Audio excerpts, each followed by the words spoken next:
పీపీఎస్సీ నిర్వహించే డిపార్ట్మెంట్ పరీక్షలు పకడ్బందీగా నిర్వహించాలని జిల్లా రెవెన్యూ అధికారి జె ఉదయ భాస్కరరావు అధికారులకు సూచించారు. స్థానిక కలెక్టరేట్ కార్యాలయం డిఆర్ఓ ఛాంబర్ నందు ఏపీఎస్సీ డిపార్ట్మెంట్ పరీక్షల నిర్వహణపై పోలీస్, విద్యుత్ వైద్య శాఖ, పరీక్షా కేంద్రాల చీఫ్ సూపరింటెండెంట్లు, లైసెన్స్ అధికారులతో ఏపీఎస్సీ సెక్షన్ ఆఫీసర్ ఐ పద్మాలతో సమావేశం నిర్వహించారు.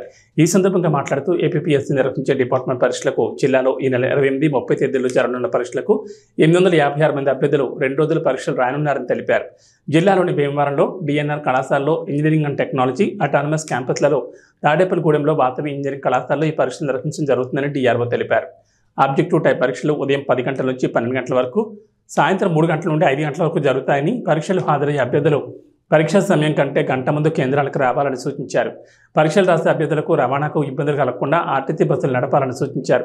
అభ్యర్థులు ఏపీఎస్సీ జారీ చేసిన హాల్ టికెట్తో పాటు గుర్తింపు కార్డు తప్పనిసరిగా తీసుకెళ్లాలని సూచించారు. నిరంతరాయంగా పవర్ సప్లై ఉండేలా చూసుకోవాలని, ఒక జనరేటర్ కూడా సిద్ధం చేసుకోవాలని ఆయన సూచించారు. దివ్యాంగులు, గర్భిణీ స్త్రీలు ఉంటే వారికి గ్రౌండ్ ఫ్లోర్లో పరీక్షలు రాసేలా చూసి ప్రత్యేక ఏర్పాట్లు చేయాలన్నారు.